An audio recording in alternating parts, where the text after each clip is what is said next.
The talismans are gone. Every single one. Sophia walked through Fromville like a ghost, systematically ripping every protective stone off every door and dropping them all into a faraway tree. And here's the thing that should terrify you. The survivors don't even know it yet. Marielle is dead. Elgin is dead. Fatima is something else now. And the bottle tree, the one anchor keeping the entire pocket dimension from collapsing on itself, is a stump in the ground. Fromville isn't a prison anymore. It's a kill box. So no, Season 4 didn't end. It detonated. And what just exploded out of that finale isn't a cliffhanger. It's a declaration of war from the man in yellow. This isn't survival mode anymore. This is endgame. And here's the part that should keep you up tonight. Every move the survivors made, every sacrifice, every small win across 4 seasons, the man in yellow let it happen. Because this whole time, they weren't fighting a monster. They were feeding one. In this breakdown, we're not doing predictions. We're doing something scarier. We're reading the DNA of this story. The architecture that's been coded into From since Season 1, Episode 1. The blueprint that's been sitting in plain sight, in the bones, the talismans, the cave drawings, the blood rituals, waiting for someone to connect the dots. The web has been spun. Let's trace every thread.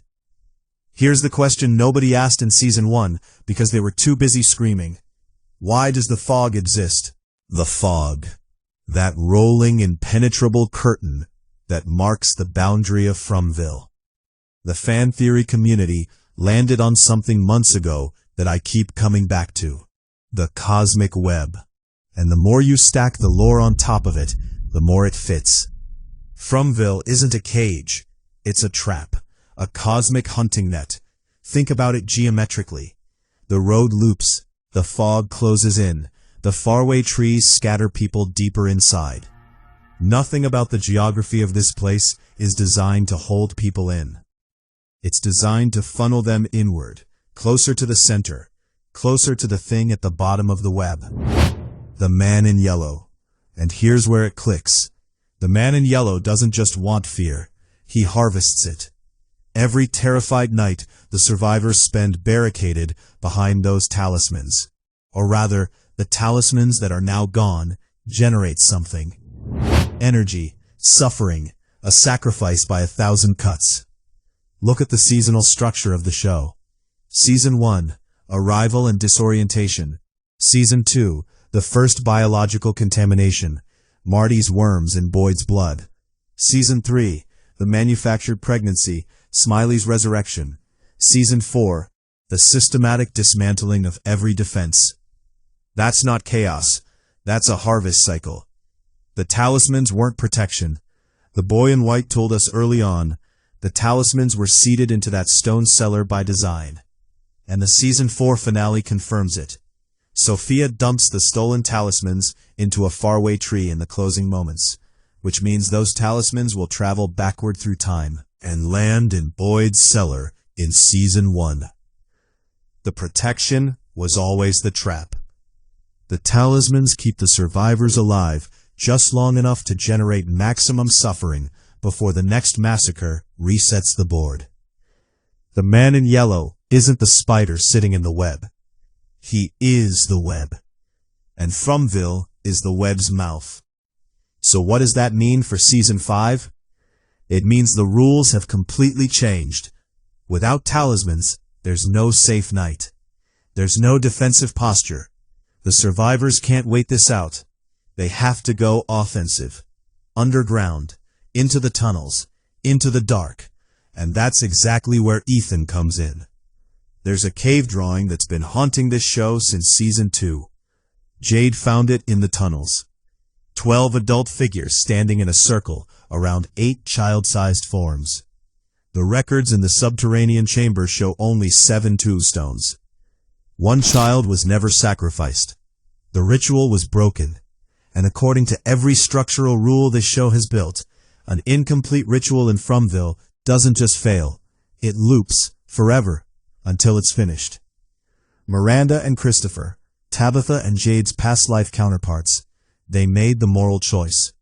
They refused to sacrifice the 8th child, and the man in yellow warped the deal. The other parents got their immortality as monsters. Miranda and Christopher got condemned to reincarnate and come back to Fromville, lifetime after lifetime, until the debt is paid. The debt has a name. It's Ethan. Now think about what the Ankui children have been doing across every season they appear. They point through her at whoever is standing behind her, and in almost every vision, Ethan is behind her. They're not asking Tabitha to save them. They're asking her to complete the transaction. And here's the brutal geometry of it. Boyd broke Jade and Tabitha out of that subterranean cell at the end of the finale. They escaped with the children's bones. So they have the one piece of leverage left in Fromville. But the man in yellow knows exactly what those bones mean, exactly where this is heading. And he also knows that Tabitha won't do it. That's the trap inside the trap. Because the boy in white has never given a direct solution. He warns, he nudges, he protects, but he never tells them what to do. Why? Because the only exit from this loop involves a choice that the protagonist's moral core won't allow them to make voluntarily. So the question for Season 5 isn't just, will they sacrifice Ethan? It's darker than that. The question is, what happens if the man in yellow forces the choice? What if the situation becomes so catastrophic, no talismans, no safe zones, the creature wave coming every night, that Tabitha and Jade don't choose to sacrifice Ethan, but they can't stop it from happening? Is there a loophole? A glitch in the contract? The show's been careful to say that how you do something matters as much as what you do. The blood pact requires ritual. The sacrifice requires ritual. But what if Ethan chooses it himself? He's a child who's already told Julie he understands that some people might have to go so others can live. He already knows. And if Ethan makes the choice voluntarily, if the 8th child sacrifices themselves willingly instead of being forced, does the contract still bind? Or does it shatter the loop entirely? And Season 5 is walking straight toward it. Let's talk about what the finale actually did to Fatima, because I don't think people fully processed it yet. She didn't die. She merged. When Fatima turned back into that tunnel and screeched in unison with the approaching monsters, she wasn't just sacrificing herself. She was demonstrating something that has never happened in the history of Fromville. A conscious human mind crossing the boundary into the monster collective, voluntarily. Every creature in Fromville was originally a person, a parent, someone who made a deal with the man in yellow centuries ago and was transformed. Those people are gone, overwritten. The monsters that remain are instinct and hunger, with just enough structure to follow the entity's commands. Fatima is different. She gave birth to Smiley. Her biology was re-engineered over an entire season by the man in yellow's parasitic interference. She has the vocalization. She has the connection. Smiley literally called her mother and walked away without harming her. She is the first hybrid, and she's still in there. Think about what that means strategically for Season 5. Boyd and Ellis know where she went. Ellis watched his wife walk into the dark to save them. And Boyd, who just lost his wife Abby before all of this started, who has watched Fromville take everything, is not going to let Ellis lose Fatima without a fight. So the question becomes, can Fatima be retrieved? And if she can't be retrieved physically, can she be used as a weapon? Because here's what the man in yellow might not have calculated. He designed the monster collective as a blind, instinct-driven system. He puppets it from the top down. But Fatima didn't enter that system through a deal or a curse or a slow transformation over decades. She walked in with full awareness, full memory, full love for her husband, full understanding of what Fromville is. She's not a monster. She's a Trojan horse.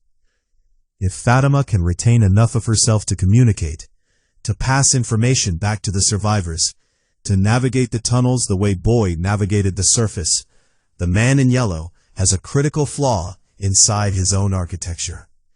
He built a hunting system, and it just swallowed a spy. The only real question is how long she can hold on before the system overwrites her completely, and whether Ellis will find her before that window closes. So here's where Season 5 begins. No talismans, no bottle tree. A talisman bootstrap loop that confirms the survivor's protection was always engineered. An incomplete sacrificial contract with Ethan's name written on it. And Fatima, fully transformed, fully conscious, somewhere deep in the tunnels, carrying the only thing the man in yellow can't defeat. Memory, love, choice. This show has been telling us one thing from the very beginning. Stories matter. The town draws people back because the story isn't finished. And every time Miranda and Christopher fail to resolve it, the board resets and the suffering starts over. But what if the story isn't about completing the sacrifice? What if the story is about refusing it so completely, refusing it with such total, absolute, bone-deep human love that the contract itself becomes void? What if that's been the exit all along? I'll leave you with the two questions I can't stop turning over. 1. If Ethan sacrifices himself voluntarily, does he complete the ritual, or does his consent break it? 2. Fatima is inside the monster system with full consciousness. Can the man in yellow feel her in there? Why hasn't he already destroyed her? Drop your answer in the comments. I want to know which theory you're betting on. If you're not subscribed to ShadowCrypt yet, this is the channel that doesn't just react to the shock. We decode the architecture. New breakdowns, leaked details, creator interviews, every piece of information that surfaces before Season 5 drops, we are on it. Subscribe, because we're not waiting for the season. We're solving it now.